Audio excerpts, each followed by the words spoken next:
Namaste, beautiful souls, and welcome to this episode of Truth and Tarot Time with guests, guidance, and tarot wisdom. And this week I have got the lovely Claire Willing. Welcome, Claire. Hello, nice to be here. Good, good, good. Now, what I love about experiences like this is Claire has literally just crossed my path.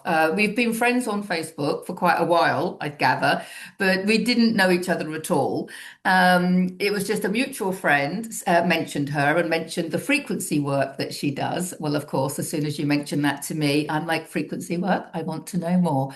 And so I reached out to Claire on Facebook and I saw that she does these amazing little videos where she's just saying whatever is coming through her at the time while driving. You get kudos from me for that. And I heard a couple of them and I was like, I want to talk to this woman. And so I reached out and luckily she said yes. So yes, Claire does frequency work and we're going to hear much more about what Claire does. Hopefully, we're just going to go with the flow. We were just talking off camera about how we're just going with the flow because it's easier. So we will start with a little tarot reading just to see what wisdom in particular the cards would like us to focus on. So Claire doesn't actually read tarot herself, Mhm. but from what I've seen, she is full of wisdom. So we will see. And yeah, so Claire's a little bit south from me, but we're both in the Costa Blanca North area of Spain. So I'm looking forward to meeting in person as well. That would be special, won't Yeah, it? that would be nice.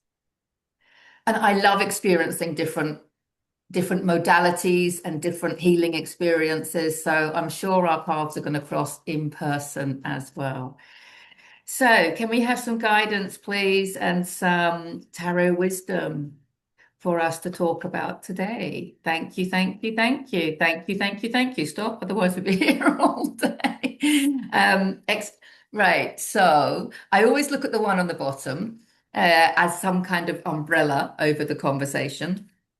And the cards are face down because I don't know, that's just the way I work. Look at the one on the bottom. We have got the Magician. For anyone that doesn't know, it is the first of the major arcana, although some people, of course, confuse the Fool as being the first, but there is a reason that the Fool is zero and the Magician is one, because the major arcana are basically the spiritual lessons or the hero's journey, and the Ah, fool is the hero in his own journey. So the magician is the first major arcana, and you can see straight away because Claire and I love a bit of frequency, and we can see we've got as above, so below, as within, so without. And we've also got all the suits of tarot on the table. So we've got the pentacles, the cups, the wands, and the swords. That means we've got all the elements. We've got the earth, the water, the air, and the fire. And the message with the magician is basically that we are the creators of it all, and that we can create anything and everything that we want. His belt is that snake that eats its own tail, which shows the cycle of life and the flow and how energy likes to flow in cycles. So he's basically helping us see as above, so below. So, from a frequency perspective, that's great. Look, we've also got the sun. This is going to be a great reading already, Claire. The sun, of course, is the light. We know that we're light beings. The rays of the sun show spiritual guidance, and this is the card with the most spiritual guidance. So, this is perfect because we are the light, and that is where our spiritual guidance comes from ourselves, not from outside of ourselves. Sunflowers represent happiness. So we were just talking off camera about how life is just much more joyful when you basically just let it unfold. And we've got the horse, which is positive movement forward. And the baby in this card shows this rebirth that is happening. And this rebirth is happening, of course, Mother Earth. It's happening on a global scale, the globe in general, the world in general, birthing heaven on earth or birthing the new earth or however you want to view it. But it stems from our rebirth and Mhm. how we are being transformed. New love, love it. New love coming in. Oh my goodness me. This is brilliant. I get excited reading tarot, you could tell. Aces, new. There's so much new stuff coming in. We've got to just run with these ideas. Cups is spirituality, intuition, love, and creativity. So we have got to go with that love. We've got to go with that intuition, and we've got to be creative. It doesn't matter what you create. You don't even have to think about it. It will come through you. And I think this is probably a good example of that. That's it. I love the fact that it's got the dove of peace on it because if we were talking about world peace, we know that the subtitle of my latest book is How to Create World Peace. But I was saying it's a bit of a claim, but actually, that hopefully that's one of the things we're going to talk about is creating the peace within us. And when we all do that, that's world peace, of course. So yeah, and flowing water in tarot represents emotional fulfillment. So putting our emotions first. And I always love to say, feeling is the secret by Neville Goddard. I'll put a link in the description to that. It's an audio book. It's only 40 minutes long. He wrote it in 1944. I find it precious. It's feeling is the secret because how we feel in every now moment is our contribution to the collective. Something new coming in, followed by something more new coming in. So what is beautiful, we've got two aces. It's powerful, Claire. We've got two aces here. Now, this one is the love coming in and the creativity and following the emotions, right? And this one is Pentacles, which is earth. So this one is the manifestation of doing this, right? It's the you couldn't make this stuff up, can you? I mean, you just got to let it come out. Good. I It's wouldn't want like to. the tarot will say it better than Deborah Yeah. can. So this is the physical manifestation. This is bringing this love that we are and the light that we are. When people go, "Oh, you're all love and light," I'm like, "Yeah, and so are you." So this light that we are and this love that we are is coming into physical manifestation, and we can talk about maybe the quantum science behind that. So this is beautiful because it's an ace. So this is all new. And just to end with, we do have the Knight of Pentacles. Now, this is Earth, as I said, Pentacles. Pentacles is quite heavy. So the Knight of Pentacles is known for being quite slow. And I think he's come up because of the importance of mindfulness and of slowing down. And actually, it's ironic, isn't it, or a paradox, that if you want to speed things up, you need to slow them down. And it's that beautiful quote from where did I get it? Sarah Landon. I love some of her. I love her work. She channels the council. I'll put a link into to her website as well. But she says that stillness is the access point to acceleration. And of course it is. And I think that's what he's telling us. He's actually reminding us that in order to do all of these wonderful things and to bring in this new earth that we're doing and to create our version of heaven on earth, we actually need to slow down. Beautiful. Wow, I saw you nodding quite a lot through that. Do you want Yeah. to jump in anywhere with Yeah. anything? Well, that just describes well, it perfectly describes my journey, what's happened to me recently, well, my whole life. And then since my 50th, which is 2 years ago, it's really the unfolding of that wisdom that you've just displayed out there in the tarot and the slowness. I mean, I say it so often to people, you want something to manifest and you think it's not coming. I said, but just look at a flower. Look, it's going to bloom. It's going to open. But if you sit there and watch it, you're going to get frustrated. But it opens painfully, slowly, or so you think. But if you just get on with something, when you turn back, it's done. You know, Just like watching the pot. Don't watch the pot. Just get on with what you need to do. Be methodical. Just go on, go on, go on. And this manifestation will unfold. But it's more about allowing it to unfold than forcing it. So you have to be in that repose, you have to be in that quiet stillness to allow the receptive feeling of everything to come through you and move through you. Because as soon as you feel that receptivity of something, the mind wants to grab onto it, doesn't it, and label it and do this with it and do that with it, and it's about going, no, just take a step away from that as well and just allow it to unfold and enjoy that process. So yeah, no, they speak greatly to me about my own spiritual journey as well. Well, I'm really interested to hear more about your journey, your own journey, because it sounds like it was quite a sudden awakening for you, or not? No, it was a sudden being thrust out of the nest. Okay. I was born with a different frame of different perception of life, let's say that. Always a sensitive. Probably I work with special needs children, and probably these days I would have been diagnosed with ADHD. But way back then, nobody was diagnosed with ADHD. So, I was just one of those little girls that used to chance off out the window because of being in overwhelm. And then very, very young, I come from Jersey, so it was very safe. We still had the rag and bone man when I was a little girl, and there was 3 cars on the island or something like that, So I was allowed out very, very young, and there was a park just 2 blocks away. And at 4 years old, I was allowed to go out on the street. We all were, And I bought my first unhappy, lonely person home. And she was a 74-year-old lady who's desperately lonely and not very well. And of course, what do you think when you're 4? If you want to help someone, you take them home to mum, don't you?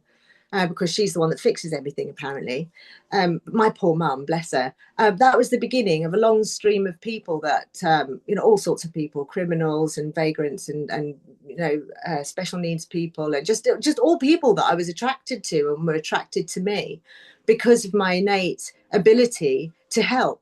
But I had no one like me at that time to explain to me why this was happening or who I was or what I was capable of. So it was an unfolding that went through my life. And I wasn't fabulously good at anything academic or sporty. So at school, I was a bit kind of under, my life really existed outside of school. My mum was actually very angry as a person. So I spent my whole time in nature. I was in a field, up a tree, in a camp, with the goats, with the horses, like all the time. I was just outside. So when it came to school, I wasn't fabulous with an ADHD brain. And at 13, I remember walking home. And I wasn't from a religious family either. So I had learned about religions in school, and I was walking home. And it was actually, I now know, it was the year of the harmonic convergence. Oh, right. And I walked home from school that year, that time, and just went, God, if you're a thing, if Jesus and Buddha knew something, if you told them something, take my life. I'm rubbish at everything. Show me. I would still have that. Remember walking home from school with my little cookery basket, going, I'm just rubbish, And so I surrendered up my life to God at 13, and then promptly forgot about it. But I did mean it, obviously. And then I was literally thrown into experience. I've had all sorts of abuses and, rape and neglect and, all sorts of stuff. I've nearly been murdered a couple of times as well. So it's been a very, very eventful time, certainly from then through till 21 sort of time, a lot packed in there. But during those moments, I had, for instance, when I was being threatened and almost done away with, I had moments of pure serenity. Like the divine has always moved through me and protected me in those moments. The exact right thing that I needed to be or say or have or do would happen, and it would all be fine. I mean, I looked into the eyes of my would-be killers, both of them, not at the same time, obviously. There was time in between, and I had no fear. I just had this deep serenity of beingness. And to be quite honest, the most I felt was a little bit curious because that sort of thing hadn't happened before in my memory, you know, and that was it. And both of them couldn't do it, asked for my forgiveness, and I ended up hugging them and going, "It's all right." And it was it's very strange that I say this now to you, Deborah, but that's how it happened. You know, one in Tenerife and one in Wales, Wow. and then I went back to Jersey. Lots and lots of stuff had happened to me in my past. Like I say, always a bit different, always, you know, struggling to find the reason why. And then I was given the Course in Miracles. Wow. Um, I joined the Baha'is. The Baha'is are a group that accept all religions, because I was like, look, I can see in my own time I studied, and I thought I can see a thread running through everything here, and that's what I'm feeling on the inside. You know, I haven't got words for it, but I can feel it through everything. And I found the Baha'is. There was a group in Jersey, so I joined them, and through them, on a World Religion Day, I met a girl from Canada. And when she met me and we started talking, she said, "I have something for you." And she gave me 2 books over the time that I knew her. She gave me The Course in Miracles, and she gave me Be Here Now by Ram Dass. And well, the course spoke straight into my heart. It made sense of I was so relieved that there was something that could talk to me in my language, because that was how I'd always felt about everybody and everything. And I didn't understand the separation that everybody wanted to put between everybody and everything. You know, just didn't get it as I was growing up. I was thinking, no, you know, you get those connections with your young friends and your best friends immediately, and you stay friends forever, you know, it's going to be great. And then we would grow up and I would see them drop out of their heart. Basically, it looked to me like they were letting go of really valuable parts of themselves in order to get into the prescribed boxes. And I was like, yeah, but you're dying when you do that, you know, why are you doing that? And I of course couldn't do that, so I was the black sheep immediately, because I couldn't fit into those boxes. I couldn't sit in an office, I couldn't get a mortgage. It just didn't make any sense to me. So yeah, I did all the mad stuff.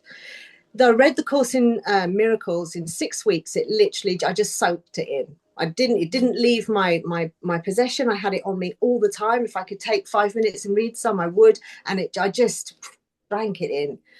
And then I started living my life by the premises I found in there, because that's what made sense to me. Yeah. And then started healing everything. Wow. Then I took Reiki. I took Reiki up to masters, because it was a label that, I mean, this is 30 years ago. So it was a label that I could wear, that some people could accept me through.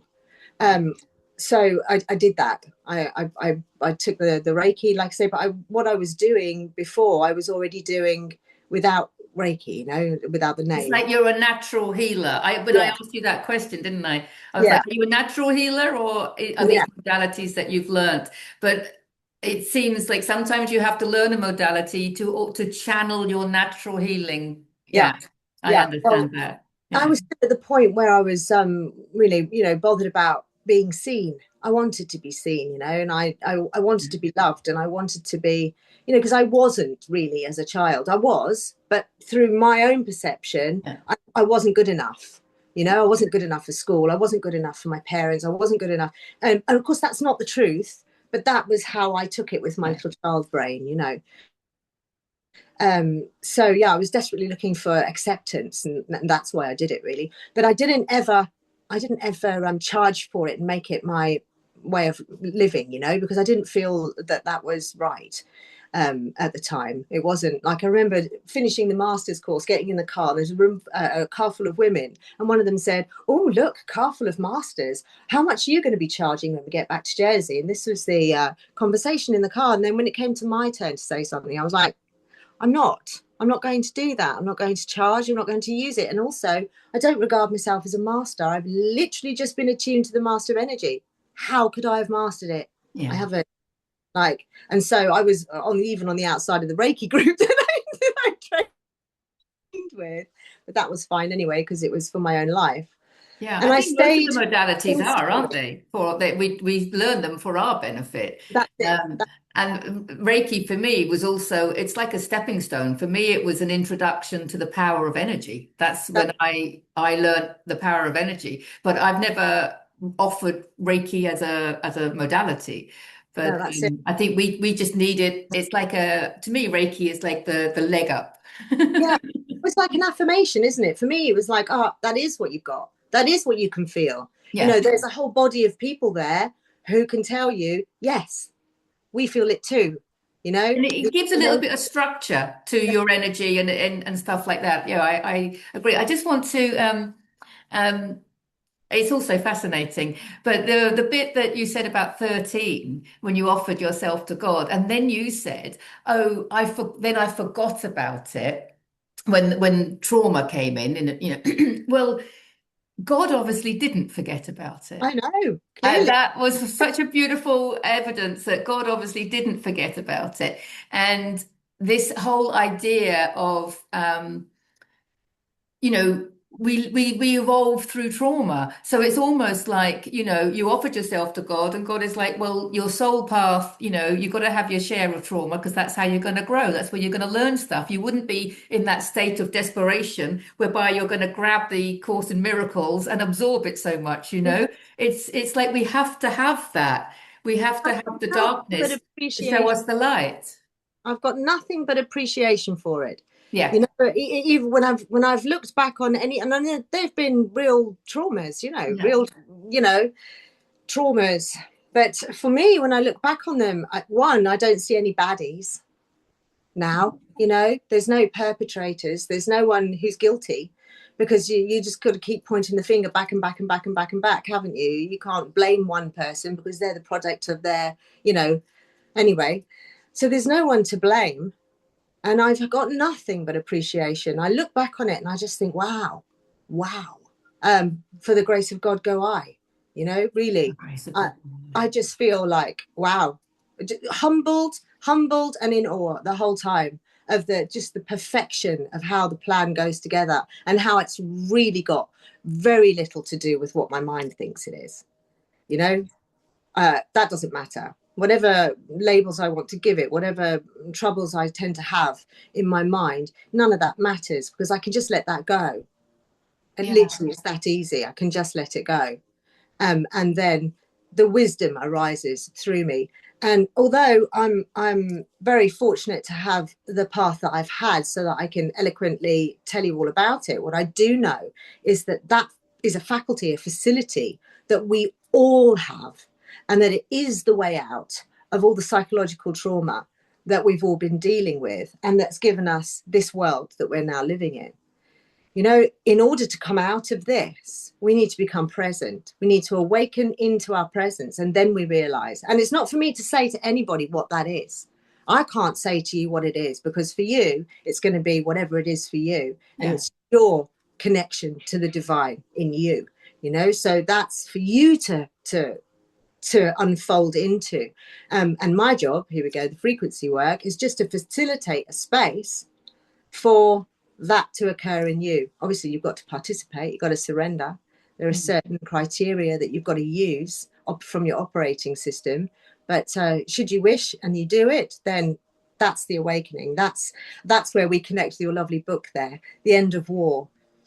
Yeah, bring that balance and that peace inside. Absolutely. But I think a lot of what's going on in the war, like is it's repressed anger playing out, obviously. And so the fact that you have peace in your heart, and what you said, I love what you said about there isn't anything to forgive anyway, No, because that's actually one of the chapters in here is about forgiveness being one of the spiritual lessons. And I love the way that you worded it, because we all see things differently, don't we? But we get to the same place, and that's that's it. beautiful. Because for me, I see it at a soul level. As a soul realignment practitioner, I look at things from the soul level, and I understood that I use my ex-husband as an example. He's a perfect example, because if the way I look at it now, if forgiveness is a spiritual lesson, then the perpetrators in our life have given us the biggest gift because they've given us something to forgive.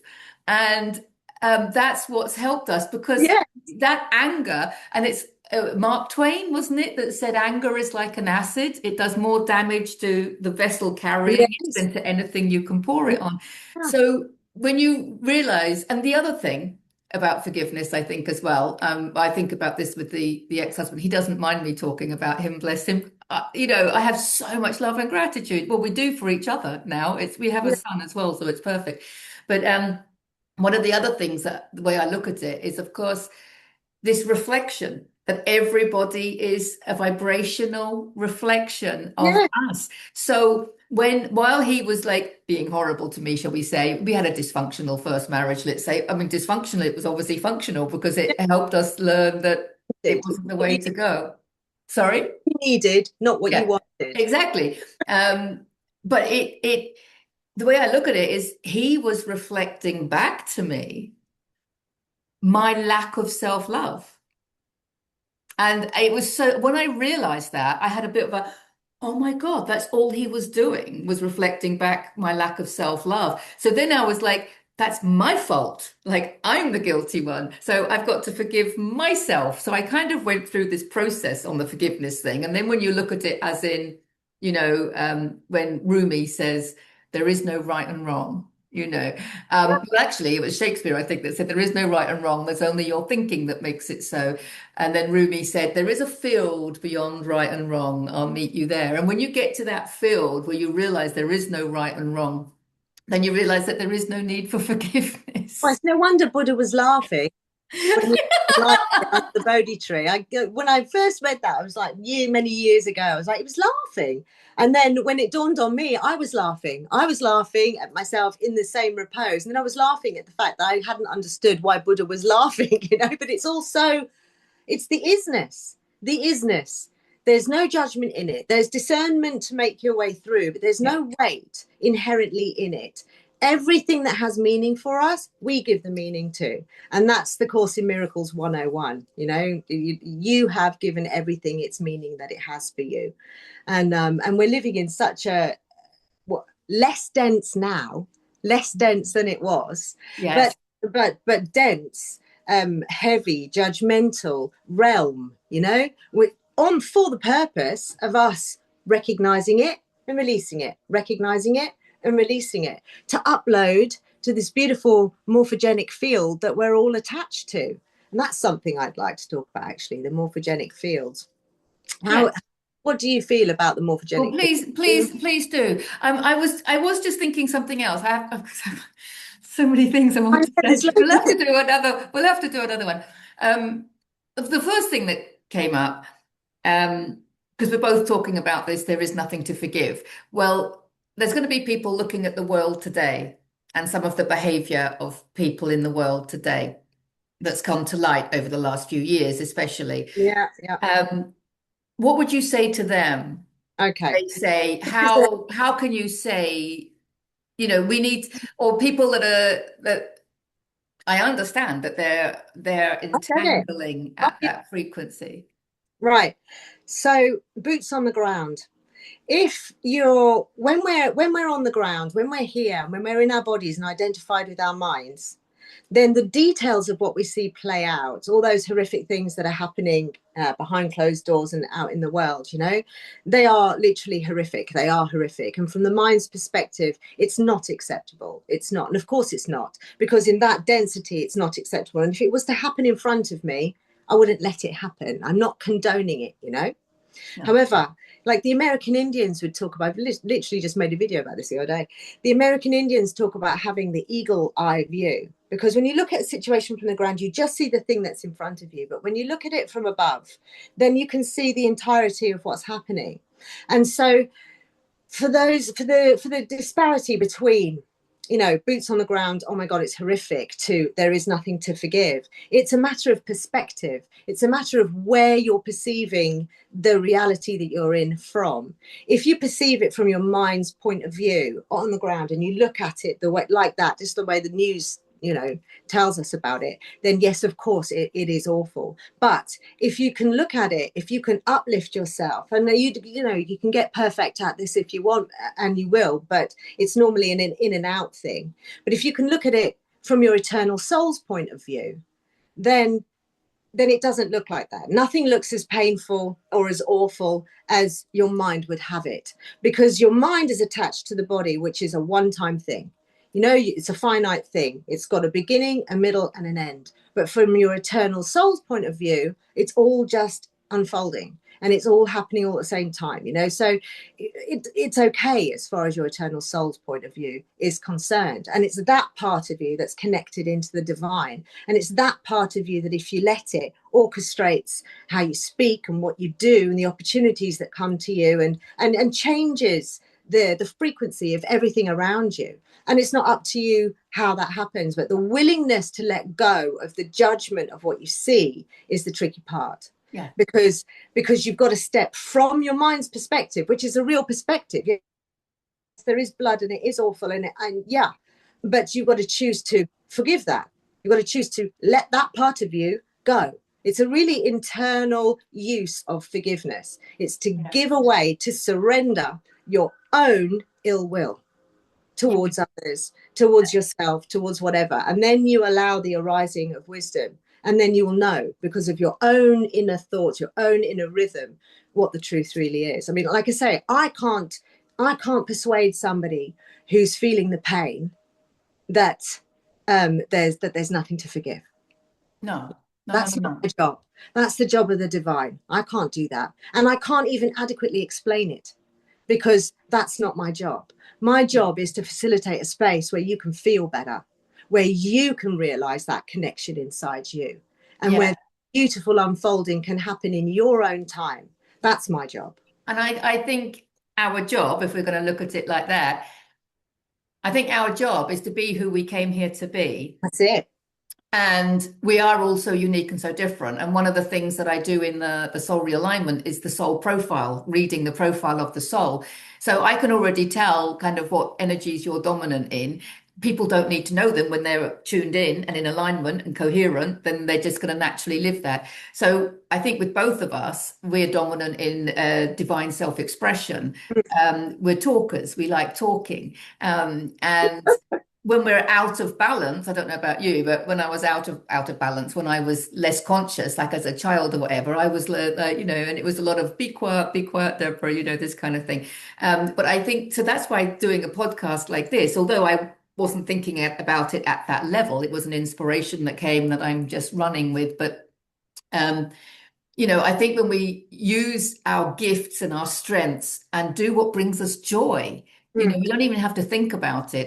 It's like you're saying, the ideas are going to come when you're open and receptive to it. And I love to see that we're using our natural divine gifts. And when we do that, it brings so much fun. Like for me personally, this is fun, right? Yeah. And so our job is to just do this. So you and me just talking together, and we're not telling anyone to do anything, right? But maybe and maybe not. We're not attached to it either, right? But if people, I get messages, all the time from people saying, "Oh, I had an aha moment," and whatever, and that's perfect. But we're doing it for us, Yeah, for the beautiful unfolding. I mean, that's going back to the original question. Was it a quick wake up, or how did it happen? Right. Good. But it's really been a process the whole time. A lot of people say, when was your awakening? And I think I can't put a finger on it, because really it's from birth. And the trauma that we experience in our younger days was also part of our awakening. Part of it. Yeah, exactly. So my mum died at 50, the week before my 50th. And we'd had a really rocky relationship, as I pointed towards just before. However, because of the Course in Miracles, when we moved over here, she was 70. She had quite a major stroke. And because of that, she realized that all the things that I was trying to tell her, she then had a connection to. She ended up healing so well. Psychologically, her perception beautifully healed. She could see only with love after that. So all the rage left her, and it was all beautiful, So for the last 14 years of her life, we were best friends, like really best friends. We spoke about everything, and I've had some dodgy things going in my past, and made some dodgy decisions, you know, because I'm fearless for the most part. So, and I shared all of that with her, and she finally knew me, and I knew her, which was lovely. So when she died, I was shattered. I mean, it was quite awful the way that she died, and also I was just broken into a million pieces, and it was my final surrender because I couldn't put myself back together again. I just couldn't. I was so bereft, and I just went, I can't. I just can't. And God went, great, and put me back together in 2024, because she died just for my birthday in February. It was 2024. I got put back together, better and stronger. And then 2025, because I meditate in my meditations, you know, you have to give up what comes in, don't you? You give up all thought, you give up all image, you just keep giving it up until you hit that nice clear plateau, and you stay there a while, right?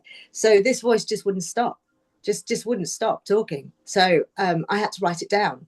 So I wrote down everything that was coming to me, and it was on all sorts of different topics, like how grace moves through life, how water is the first element of the divine, basically, and how it's programmable, and how it basically interconnects everything. And then all about frequency. And then I had impulsion to buy. I already have frequency tools around me that I've had over the years and used, like crystal bowls and chimes and forks and whatnot. But I got drawn to get an actual set. And then this method unfolded through me that I just started using with people around me, you know, just because it was nice, just because I liked it. And it was, you know, not for any other purpose than it was helping, and it was nice.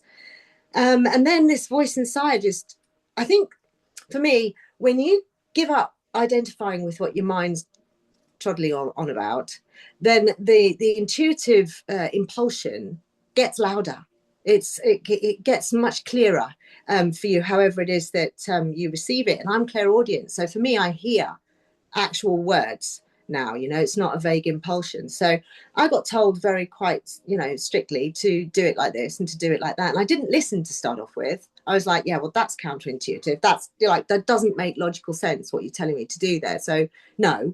And as I resisted, things didn't work. And then as I gave up and surrendered through, it didn't take very long. You know, I didn't do it for months and months the wrong way, but I found that when I surrendered into listening to what this intuitive force was guiding me towards, then things just happened so fluidly and easily, and the right people came along, and the right, you know, and I was like, fine, okay, again, it's you. This is all you. I mean, it's me ultimately, but not my mind. Yeah. My Yeah. internal, you know, it's a different thing. And with coherence, I can discern which is saying what. Yes. Right. Yeah. With coherence, you've got access to both, so you can discern the quality. This is a projective thought, and this is a receptive thought, and there's a difference in feeling. There's a difference in quality, so I can discern which one. And as I've been following it, it's gone to me, right, you've been on the back burner for the first 50 years. And it's funny, actually, in recent years, I've just found out what my human design chart is, and it basically states that for the first 50 years, you go out there and you experience everything, and then after that, you've got wisdom and you start sharing it with the world. And I found that out after the fact. You know, I was like, okay, an affirmation that what I was being told again was what's happening, you know. And so I went, okay, fine then. So I've gone from being very quiet in my own world, doing my own thing, not talking to everybody. And like you said, you used to be a chatterbox. But when I was very young, I was a chatterbox, and then I went silent. Yeah. And then my out of balanceness is that I'm an Aquarian, so I'm very aloof. I just remove myself emotionally, physically, energetically. And you can be in the room with me, and if I'm removed, it's like I'm not there. You know, it's not nice. And so now I've come into balance. Talking is what I'm here to do. Talking, communicating, giving. Yes, I'm receiving, but I'm receiving all the time because I'm now surrendered, you know. And now it's my output time, and it hasn't been like that before, you know. So I've been raising children and doing my things, you know, in my little bubble, and now it's like, no, Claire, out the nest, go and do some stuff. And that's happened in the last year. And that's an important word there is, of course, surrender that you Yeah, said, because we were saying stillness is the access point to acceleration, but also we could say surrender is also absolutely. the access point. And do you think that as this has suddenly come on since your mother's passing, that perhaps she's a guide on the other side Oh now? God, Yeah, I can hear her. yeah, She's got so a could wicked sense of humour. I. She's got a wicked sense of humour. She's around all the time, and her dad. Her dad. I never met my papa, but he's been there, a guide and a player in my life the whole time. And again, I've got quite a sardonic sense of humour. I said, and my mum was the same. She and me see the ridiculous in all situations. I laugh at the most inappropriate times. I laughed at a funeral because of what I could perceive within the funeral. Family members. Do you know what I mean? And nobody took offence, but I laugh at the worst moments because of what these voices are saying to me. you know, and the thing is, it's not something I would ordinarily. I'm there in the moment, just letting it all come in, and then this joke pops up in the wrong moment, and then I'm laughing. So yes, she's Wow. definitely here. Yeah, wow. Oh, it's such an interesting journey. And can you tell me a bit about obviously you're not changing people, you're holding space for Mm, people. I get that. But can you tell me a little bit about the process? Like if someone absolutely, comes to you as a client or what have you, absolutely. what can they expect? And I know it's going to be different for everybody. I realize that. But a little bit about your work in that direction. Absolutely. Well, there is a formula, which is why it's got a name. It's not just a sound bath, although I do use crystal singing bowls, and obviously my own energetic practices within that. But and also a nod to the psychology world as well. So here we go. In the first, there's two plays. I go through all seven bowls twice, and on the first play, I will ask three questions per tone. The answers to these questions are inside the person who's come. If there is any trauma or misunderstanding or aberration in them whatsoever, even if it happened, because from 0 to 6, we're in theta state, we're in the hypnagogic state. So there are lots of innocent things, not terribly traumatic, but innocent things that happen during that time that we log as something traumatic because we've only got little brains at that point to understand it. And then they replay as, like, for instance, when I was 5, my brother and I used to horse around on the floor naked. You do when you're children, don't you? And it's all fine. And when I got to that sort of age, we were horsing around on the floor. My nightie came up, and I was exposed. And my mum innocently said to me, "Claire, go and put some pants on. Nobody wants to see that." And that innocent, I felt shame in that moment. And that innocent comment was the reason why, and I know this, that I was raped, because I I couldn't I couldn't accept myself down there because of that comment from my mum, Wow. you know, and she didn't know what had happened then, obviously, but we've all got that happens, and we don't have names for it. If we haven't done or connected to the inner child and gone through all the, you don't know what it is, but it will appear in you somehow. So it can appear as a color, a sensation in your body, or a feeling, and it might not have, the feeling might be, I feel heavy, or I've got pins and needles in my right knee, or, it doesn't necessarily have to make any sense. But so long as you name it as something and you put your awareness on it, then you've picked it up. Yeah.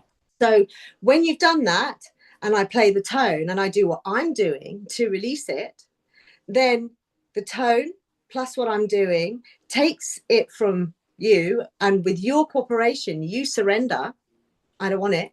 Give it away, and it leaves, and it leaves you in alignment, and it leaves you in coherence. So then the second play, like I say, if you've never meditated before, come and see me, because if you follow the instructions, you will meditate, come the second play. Because the first play gets rid of anything that might be in your way. Like I say, it's directly the power, how much powerful the experience you get from it is directly joined to your input, You know, if you sit there and you want to have it done to you, it's not going to work as deeply as someone that goes, yes, I've had enough, you know, and join in. But the second play, I don't speak. There's no questions. I ask you to surrender as much as possible.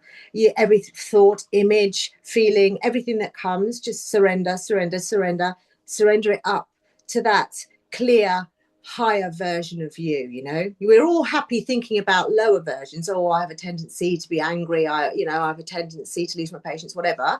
But can we really imagine that there's a higher version, you know, as well? And can we put our faith in that and go, you know, I'm going to release all this rubbish to that, because that version of me knows what to do with it. So I'm going to release that to that. And that's coming some point in the future, in the next 10 minutes or in the next year, or whatever, you know. And when you do that, your brainwaves change into theta. You go straight into that access to the subconscious state. And that's where my involvement finishes, because there you're in connection to your own connection to your divine, to your present self. And then the wisdom in you is going to rise through you, just because the space has been facilitated for you. And that's basically it. Wow. Basically it. That sounds fantastic. I love healing modalities and experiencing new and different ones. So, yeah, we're going to have to do swapses at some stage. Yes, I'm in a period of service at the moment. So I'm running around doing it all for nothing. So for Oh, nothing. really? It's not for nothing. That was Well, part of maybe conscious exchange. I'm into conscious beautiful. exchange, you know. I think sometimes people need to invest in themselves. So I think it depends. I mean, I've always been a bit, Sometimes people need to invest in themselves first, all the time.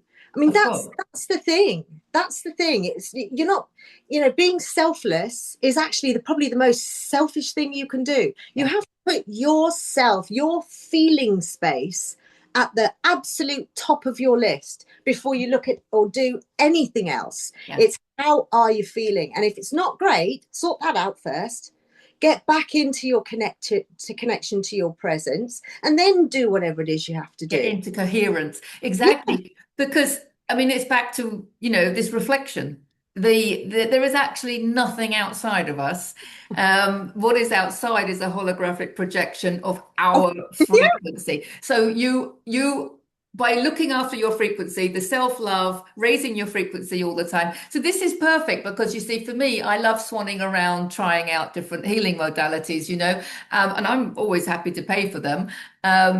Because well, just because that's what I enjoy doing. But it's, you know, it can sound a bit decadent, but it isn't, because the more I raise my frequency, the more I expand into higher levels of consciousness. And the more The more you do that, anything in my reality has to be a vibrational match. So we are naturally helping through coherence, so raising. the morphogenic field. Have you heard of 100th monkey? Yeah. Yeah. Right. So our morphogenic field is tuned to the highest version of the human so far. And that's Christ, Buddha, Krishna, Maha Avatar, you know, um, all of this really open, beautiful, connected intelligence. That's the highest version. That's what's possible for us. Now, because of our free will, we're not having it automatically downloaded into us. We get to choose, Yeah. you know, what we upload. Now, the important thing is that we upload into the morphogenic field. Okay. And our experience, what we're going through, all the highs and the lows, is our gift into that morphogenic field. Now, the morphogenic field is the consciousness grid of the human species. Each species has one. And when Christ says we are one, that's what he's talking about. He's talking about this one consciousness grid that we upload and download from. I mean, that's where our divine inspiration comes from, you know. Of course, yeah. And when we surrender up our experience, like I say, good or bad, it's grateful, because that's what we're here for. We've come here to have experience, good or bad. So when we surrender it up, it's gleefully taken from us. And then the wisdom of it can arise. So as if it's something traumatic and you give it up, it's like, oh, thank you very much, and here's why that happened, and it arises through you. Yeah, And if powerful. you think wonderful and you go, thank you so much, and you give it up, they go, great, and then here's why that happened for you, you know. And you just be able to see everything. In the Course in Miracles, this is called Christ sight or Christ vision, and it just means that everything is totally explainable from feeling space on the inside. You know, you get it, you get the full version of everything. It's like having a telepathic communication instead of a word one, you know. It's the thing contains all the information, the person contains all the information. You don't have to wait for it to come out in words. You know what I mean? Yeah, yeah. I love the way that you've explained that. And I mean, yeah, it's beautiful. when, Sorry, go on. when we upload more high vibing stuff into that morphogenic field, when we really release all of our traumas, all of our personal work, when we get to the point where we can surrender totally and be in present coherent self, then we alter what's going on in the morphogenic field.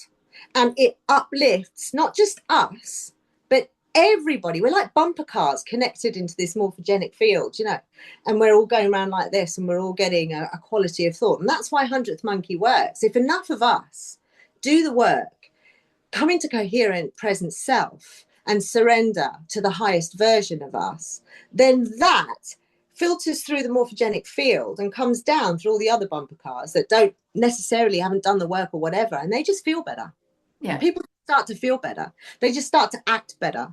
They just start to make better choices, and they don't know why, and they haven't got all the spiritual concepts, and they don't have to talk about the religious words or anything like that. They just start to operate better, and it's like that we heal this world. It's like that that we Exactly. stop Well, law. understanding the unity, the oneness, understanding the oneness, and the fact It.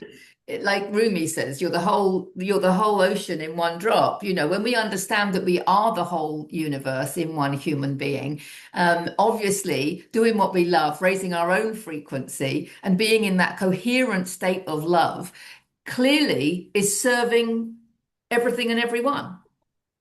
Exactly. Because we Exactly. are everything and everyone. Exactly. Honestly, like Claire, this is amazing. So we could talk, we'll have to do another one at some stage because I don't really want to go over the hour. But please let us know how someone can contact you. You've got a link tree, I think, haven't you? So Oh yeah. I'm going to put Yeah. that into the description. Yeah. Well, you can find me on Instagram and TikTok, and you can private message me through there. Okay. And I think that's probably it.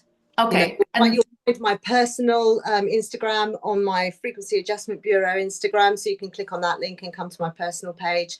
And I'm also on Facebook as Claire Willing, so you can find me all over the place through Messenger and TikTok and Instagram. So yeah, brilliant. So it's the Frequency Adjustment Bureau. it That's is. what you're calling it, the It is. Frequency Adjustment Can I just Bureau. say why? Can I just Go say on. why? Yeah, of course. Because the Frequency Adjustment Bureau, I mean, you're a member, did you know?